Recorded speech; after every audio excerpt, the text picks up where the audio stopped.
नमस्कार, बिहार मिथिला न्यूज़ में आपका स्वागत है। मैं हूं मनोज। देखिए, बिहार में महागठबंधन की जहां एक तरफ बैठक में सीटों का फार्मूला पर बात चल रही है, वहीं दूसरी तरफ बता दें प्रशांत किशोर पूरी तरह बिहार में अपना पैर ज़मीनी स्तर पर दबाने में लगे हैं। देखिए, पिछले दिनों उन्होंने बड़ा रैला कार्यक्रम किया था पटना के गांधी मैदान में। इसके बाद दोनों दल, चाहे एनडीए हो या महागठबंधन, दोनों ने प्रशांत किशोर के अस्तित्व को जरूर स्वीकारा है। लेकिन हम ग्रामीण विधानसभा में अभी घूम रहे हैं। अभी हमने खुटवाड़ा, बिजली, लोआम सहित कई जगह पर घूमे। प्रशांत किशोर की चर्चा तो हो गई है। हमारे साथ शोएब अहमद खान हैं, जो कि संभावित प्रत्याशी कहे जाते हैं ग्रामीण विधानसभा का, और इन्होंने लगातार इस क्षेत्र में काम भी किया है। ज़मीनी स्तर पर लोगों से मिला है, उनकी समस्याओं को सुनी है और ये जानने का प्रयास किया है कि आखिर इनकी समस्याओं का निदान क्या है। तो शोएब जी, अभी आप रैली की बहुत बड़े सब जगह से यहाँ से लोग गए, कहते हैं कि सैकड़ों गाड़ियों से आप लोग गए थे। कितने लोग यहाँ से गए थे और क्या लगा कि वहाँ के प्रशांत किशोर जी के भाषण के बाद क्या बदलाव आया? देखिए, यहाँ से तो हम लोग दरभंगा ज़िला से मैं समझता हूँ कि 38 से 40 हज़ार लोग गए थे, जबकि बहुत से जगह हर ज़िला में प्रशांत जी ने ये कह दिया था कि 10 से 12 हज़ार ही लोग आए। चूँकि अगर सारे ज़िला में अगर आदमी 20-20 या 30-30 हज़ार आएंगे तो जगह नहीं मिल पाएगी और दिक्कतें हो जाएगी। तो जो प्रशांत किशोर जी की भीड़ थी, जो लोग बिहार के लोग गए थे, उससे ये साफ जाहिर है कि बिहार के लोगों में व्यवस्था परिवर्तन के लिए, सत्ता परिवर्तन करने के लिए एक उन्होंने ठान लिया है कि नहीं, बिहार में बदलाव होना चाहिए। बिहार के जो हालात हैं, उस हालात को आप अगर सही से गहराइयों से देखिएगा तो हालात बहुत ही अच्छे नहीं हैं, बहुत बुरे हैं। हम आज भी 28वें नंबर पर हैं, तो ये 28 नंबर से हम ऊपर उठ कर के 10 नंबर पर क्यों नहीं आ रहे हैं और इसकी कोशिशें हमारे बिहार की जनता क्यों नहीं कर रही है? ये विपक्ष कह रही है कि सीट पूरा कुर्सी खाली थी, पूरा कुर्सी को दिखाया जा रहा है कि कुर्सी खाली थी, फ्लॉप हो गया प्रशांत किशोर का कार्यक्रम। देखिए, अगर चर्चाएँ हो रही है और विपक्ष अगर चर्चा कर रहा है तो हम फ्लॉप नहीं हुए। ये तो 12 बजे, 12:30 बजे के अगर आपने वीडियो लेकर के वायरल कर दिया और उसको राष्ट्रीय जनता दल के लोग और जेडीयू और बीजेपी के लोग इसको पूरा वायरल कर रहे हैं, इसका मतलब कहीं ना कहीं ये सारी पार्टियां डर चुकी है प्रशांत किशोर से। और प्रशांत किशोर के साथ जो जनाधार है, जो लोग उनके साथ जुड़ रहे हैं, जो उनके वादे और उनके जो मुद्दे हैं, उस मुद्दे में सच्चाई दिख रही है। तो आप समझ लीजिए कि जो पब्लिक है वो सच्चाई की तरफ और सही मुद्दे हैं, जो जायज़ मुद्दे हैं इस बिहार के, उसके तरफ जनता जाना चाह रही है। आप ग्रामीण विधानसभा घूमे हैं क्योंकि आप बेस यहाँ बनाना चाह रहे हैं प्रशांत किशोर का। क्या लगता है कि दरभंगा ग्रामीण से ललित यादव का जो है वोट समीकरण 2% अंतर रहा? जदयू भाजपा के साथ लड़ी थी चुनाव, 2%, 39% आया था फराज फातमी को और 41% में 2336 वोट से जीते थे केवल। तो ललित यादव का क्रेज़ कितना आपको लगा क्षेत्र में, जो वोटों के हिसाब से कहें तो इनका चेहरा लगातार देखने के बाद? देखिए, क्रेज़ अब ख़त्म हो गया है।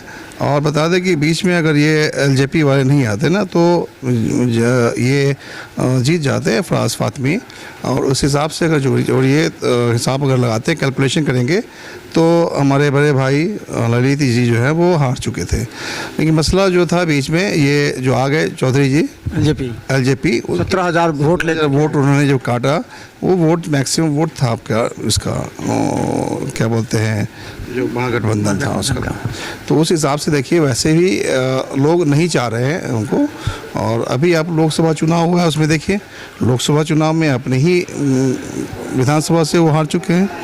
तो अब ये होता है कि कहीं ना कहीं एक एंटी इनकम्बेंसी तो बनता ही है कि जब आप 5 बार, 10 बार, 7 बार, 6 बार रहते हैं और समाज के अंदर में जब आपका काम नज़र नहीं आता है तो लोगों के अंदर कहीं ना कहीं लोग पक जाता है। अच्छा, हमने खुटवाड़ा यादव बहुल क्षेत्र है, वहाँ भी हमने देखा कि 20-25% जो है सो बीजेपी को चला गया, उनका वोट। दूसरी बात हमने देखा है कि हुकुमदेव यादव का भी ग्रामीण विधानसभा में पकड़ मजबूत है, वो उनके भी ब्रह्मानंद यादव भी टिकट के लिए थे। तो अगर यादव बहुल क्षेत्र कहा जा रहा है, अगर इसको ग्रामीण विधानसभा, अगर उसमें से अगर वोट कटता है तो क्या असर होगा? देखिए, ये जो ग्रामीण विधानसभा है ये मुस्लिम बहुल क्षेत्र है, यादव बहुल क्षेत्र नहीं है। और जो यादव है उसमें मैं समझता हूँ कि मोर देन 75% यादव समाज के लोग जो हैं वो इस बार राजद के फेवर में नहीं है, क्योंकि एक जो ज़मीनी स्तर से जो मामला है बना हुआ उसको लेकर के भी कहीं ना कहीं कैंडिडेट से भी लोग नाराज़ हैं। और कुछ जो भाजपा में आपने देखा है जो से हुकुमदेव नारायण जी हैं, उनका भी ऐसा बात नहीं इम्पैक्ट है यहाँ पर। और चूँकि अब बिजली एरिया में जाइए, यहाँ के वो रहने वाले हैं, तो भाजपा को वोट जाता है उनका। तो अब यहाँ पर है कि मुसलमान सिर्फ राजद के लिए मरता रहे और यादव जो है अपना वोट भाजपा को देता रहे। तो इतना बेवकूफ़ मुसलमान भी नहीं है, मुसलमान भी चाह रहा है कि हमें भी ऑप्शन नहीं था, इस बार ऑप्शन विकल्प आ गया है। तो मैं समझता हूँ कि मुसलमान राजद तो कह रहा है कि बीजेपी मुसलमानों का हक छीन लेगी, पूरी तरह एक बड़ा जुलूस निकाला गया। तो राजद नेतृत्व कर रहा है, राजद के ही लोग नेतृत्व कर रहे हैं। इसमें प्रशांत किशोर का नेतृत्व क्यों नहीं आया? जब बुलाया गया था दरभंगा में, बुलाया गया महारैली, उसमें राजद के लोग थे, कांग्रेस भी बाद में शामिल हो गए दिखाने के लिए। तो ये मुस्लिम का तो मास वोट राजद के साथ है ना। आपने देखिए, मास वोट अब नहीं है, जब विकल्प नहीं था तब था। मुस्लिम हमेशा अमन पसंद रहा है, मुसलमान हमेशा चाहता है कि हम शांति प्रिय लोग हैं, चाहते हैं कि हमें शांति बना रहे, माहौल अच्छा रहे और समाज के अंदर में एक एकजुटता और हिंदू मुस्लिम दोनों की एकता बनी रहे। चूँकि ये 4 दिन की ज़िंदगी है, इस ज़िंदगी को हर लोग, हिंदू और मुसलमान सब चाहते हैं कि 4 दिन की ज़िंदगी को अच्छे तरीके से अपने समाज में मिलजुल करके काट दें। इसमें जो वोट की कुर्सी के चक्कर में जो है विखंडित कर देता है, लोगों को बांटने का काम करते हैं ये कुछ पार्टियां हैं। लेकिन जनता अब समझ रही है कि ऐसा जो मामला है वो ख़त्म होने वाला है। अब ऐसा कुछ नज़र नहीं आ रहा है। हमारे गांव में घूम रहे हैं अभी, क्या मूल समस्या जनता की लग रही है जिसकी वजह से वो बदलाव चाहती है? बड़ी समस्या तो पलायन है, हम तो बता रहे हैं आपको। बेरोजगारी एक समस्या है, बच्चे नहीं पढ़ पा रहे हैं, बच्चे के अंदर में सलाहियत नहीं हो पा रहा है। ये लोग चाहते भी हैं कि सलाहियतमंद इंसान ना हो ताकि वोट बैंक हमारा बना रहे। प्लान करके अलग अलग प्रदेश में जाकर भेड़ बकरे की तरह जाते हैं यहाँ पर। तो दुख तो होता ही है कि हम जिस प्रदेश में हैं ये प्रदेश हमारा 1 to 5 में ये स्टेट क्यों नहीं है। तो इसकी चिंता और दुख तो होती है। मेन मुद्दे बहुत हैं और जो योजनाएं जो आती है यहाँ पर आप देख लीजिए कौन सा योजना चल रहा है। अभी योजनाओं के अंदर में 40% जो कमीशन लेते हैं लोग, तो जो बनता है आपका एस्टिमेट बनता है, उस एस्टिमेट में 50% समझिए जो उसका रॉ मटेरियल है उसको ही यानी इस्तेमाल किया जाता है। 50% मीन्स ये हो गया कि जहाँ सीमेंट 1 बैग लगाना था वहाँ पर आधा बैग का यूज़ होता है, जहाँ 1 नंबर बालू लगाना था वहाँ सबसे नज़दीक के घटिया बालू जो है उसको यूज़ किया जा रहा है। तो अब ठेकेदार भी क्या करें, ठेकेदार का पैसा तो चला जाता है। तो कंक्रीट वर्क नहीं होने की वजह से हर 3 साल पर जो हम काम करते हैं तो वो गलत हो रहा है। तो विकास का मसला आप देख लीजिए कि खसोट है। गांव में लोगों ने कहा कि जो प्रधानमंत्री आवास योजना था उसमें 20-20 हज़ार लोगों को घुस देना। बताते हैं कि इसमें जो अभी चल रहा है, इसका सर्वे जो चल रहा है लोगों को, मतलब कि उसमें 20,000 रुपया 25-25 हज़ार रुपया लोगों से लिया जा रहा है। मैं समझो करोड़ों करोड़ में वसूली हो चुकी है यहाँ। और जो यहाँ इसके पदाधिकारी हैं ये लूट रहे हैं, यानी सारे प्रतिनिधि से लेकर के पदाधिकारी तक लूट रहे हैं। तो अब देश का होगा क्या? प्रशांत किशोर का जो ये आइडियोलॉजी है कि भ्रष्टाचार के खिलाफ और रोज़गार के लिए हमें वोट दीजिए, आप अपने बच्चों के लिए वोट दीजिए, बार बार कहते हैं। तो क्या लगता है ग्रामीण क्षेत्र में जो अशिक्षित लोग हैं, जो मास वोटर हैं, उनको समझ में आएगा कि हम बच्चों के लिए वोट दें? वो सोचेंगे हमको कुछ मिले तो हम वोट देंगे। अभी भी गांव में लोग कहते कि दारू 500 रुपया, ये वोट का प्रचलन हो रहा है।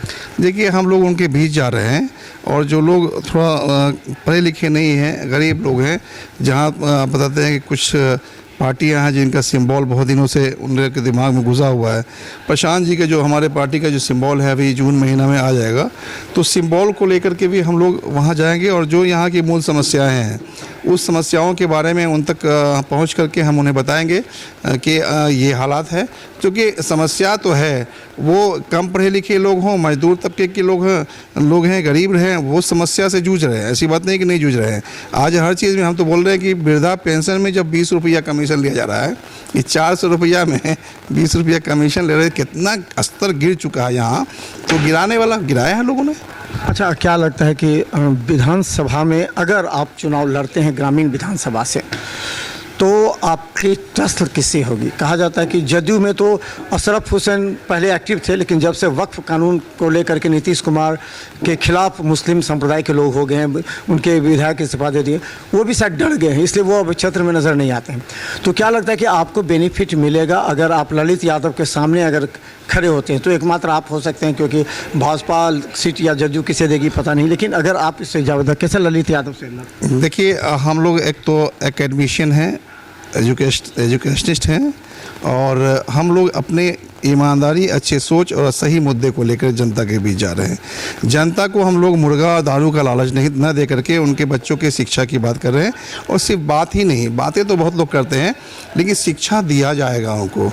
आप देखिए कि घोषणाएं होती हैं, अभी योजनाओं का अंबार तो लगा हुआ है, घोषणा भी दिया जा रहा है, लेकिन घोषणा का इम्प्लीमेंटेशन ज़मीनी स्तर पर होना चाहिए। ईमानदारी तभी है कि हम जो घोषणा कर रहे हैं उस घोषणा का इम्प्लीमेंटेशन अगर हम नहीं करते हैं तो मैं भी चोर हूँ, तो जनता फिर हम पर विश्वास क्यों करे? लेकिन जनता से हम ये कहना चाहते हैं कि एक बार जब तक कि आप मुझे, हमारी पार्टी को सत्ता में नहीं लाते हैं, तब तक के हम जो बोल रहे हैं उस पर विश्वास आपको कैसे जमेगा? तो जी, एक अंतिम सवाल, आपने एक कहा था कि जब हमारी सरकार बनेगी या जब हम विधायक बनते हैं क्षेत्र से, तो हर घर में कुछ प्रोडक्शन, जैसे चाइना में हर प्रोडक्शन से वो हम करेंगे ताकि घर घर में बेरोजगारी समाप्त हो। निश्चित रूप से देखिए, ये बेरोजगारी को समाप्त करने का यही एक राह है कि हम जो गरीब तबके के लोग हैं, जो लोग अपना समय ऐसे ही बिता रहे हैं, आप जाके देखिए बेरोजगारी का ये हाल है कि एक पेड़ है, पेड़ के नीचे 10-15 युवा बैठ करके ताश खेल रहा है, कहीं कोई लूडो खेल रहा है, कोई अपना टाइम, मतलब they are wasting the time. हालत ये है कि अपना टाइम को समझ नहीं पा रहे, क्योंकि उनके पास जॉब है नहीं, उनके पास रोज़गार है नहीं, तो करे तो क्या करें, बस just they are passing the time को पास कर रहे हैं। और उसका मामला ये होता है कि वो डेवलप नहीं कर पा रहे हैं, उनका समय निकलता जा रहा है, उनका उम्र निकलता जा रहा है और वो आगे नहीं बढ़ रहे हैं। तो योजना ईमानदारी से जो चीज़ हम कह रहे हैं कि यहाँ पर प्रोडक्ट बेस्ड स्टेट होना चाहिए हमारा।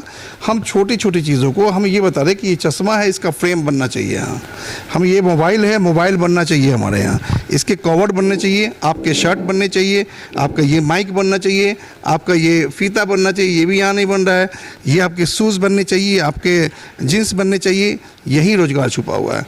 तो हम जो है आश्रित हैं, हमारे बच्चे, इनको नॉलेज है, हमारे बच्चे जो है हुनर है ये, लेकिन यहाँ पर व्यवस्था नहीं है, जिसकी वजह से जहाँ व्यवस्था जिस प्रदेश में है, मजबूरन वहाँ जाके उस प्रोडक्ट वाली कंपनी में जाते हैं और वहाँ हमारे बच्चे स्लीपर बना रहे हैं, वहाँ सारी चीज़ें बना रहे हैं जो चीज़ हम इस्तेमाल करते हैं। और बाकी हम तो इतना कमज़ोर हो चुके हैं कि हम बताते हैं कि जो बहुत सी चीज़ें आप देख रहे हैं, ये रेस्टोरेंट है, इसमें बहुत सी चीज़ें हैं जो मेड इन चाइना है। अब चाइना से हम इंपोर्ट कर रहे हैं, हमारे एक्सपोर्ट करने की कैपेसिटी ख़त्म हो गई। अभी देखिए, पिछले फरवरी का रिपोर्ट है कि हम एक्सपोर्ट में 11% जो है वो कम हो गया। तो कहीं ना कहीं हमारा जो मामला है वो जो इकोनॉमी का पोजीशन है वो डाउन होता जा रहा है। तो सोचना सबको है, हम जो पढ़े लिखे लोग हैं, पढ़े लिखे समाज हैं, उन सबको मिलजुल करके सोच करके भारत को आगे बढ़ाने की ज़रूरत है। तो यहाँ पर हम लोग सोच नहीं रहे, हम लोग जात पात और धर्म के में उलझ चुके हैं और ये राजनेता जो हैं ये उन लोगों ने उलझा दिया है ताकि उनके कुर्सी ऐसी बचा रहे और हम जो है इन पर राज कर सके। तो धन्यवाद। हम आपको बता दें, देखिए, राजनीति का महाकुंभ बिहार मिथिला न्यूज इसलिए बता रहा है कि हर जगह, हर क्षेत्र विधानसभा का जब विश्लेषण करते हैं तो संभावित प्रत्याशी से भी बात करते हैं। देखिए, लगातार ग्रामीण विधानसभा के कई क्षेत्रों में जाकर के जब हमने लोगों से बातचीत की तो लोगों का आक्रोश वर्तमान विधायक पर भी निश्चित रूप से है, लेकिन जाति समीकरण के अनुसार पिछली बार का अगर 2010, 15 और 20 की जब हम चर्चा करेंगे तो जिस तरह 15 में देखिए जो समीकरण बना था, उस समीकरण के अनुसार 34,000 से ललित यादव जीते थे, लेकिन वही 20,000 में जो 2020 में जो चुनाव हुआ था तो मात्र वो 2,341 मतों से जीते और यही रेशियो रहा था उनका 2010 में। तो अब ये देखना है कि अगर शोएब खान दरभंगा के ग्रामीण विधानसभा से चुनाव लड़ते हैं तो जो नाराज़ वोटर आरजेडी के हैं वो तो आकर्षित होंगे ही होंगे। इसके अलावा अगर बहुसंख्यक अगर हिंदू वोटर भी जुड़ते हैं तो इस बार प्रशांत किशोर को निश्चित तौर पर जिस तरह उन्होंने घूसखोरी के खिलाफ, भ्रष्टाचार के खिलाफ और पलायन रोकने के खिलाफ जो उन्होंने मुहिम चलाई है उसे सफलता मिल सकती है। तो देखते रहिए बिहार मिसाल न्यूज़। यूट्यूब में सब्सक्राइब कीजिए क्योंकि हर ज़मीनी हकीकत हम आपको दिखाना चाहते हैं। धन्यवाद। धन्यवाद, थैंक यू।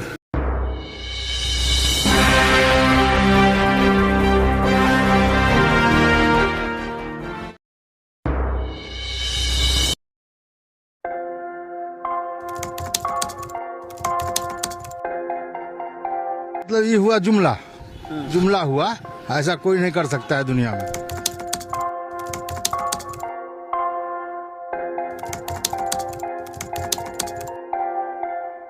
वोट बैंक के लिए तो कोई कुछ कह सकता है।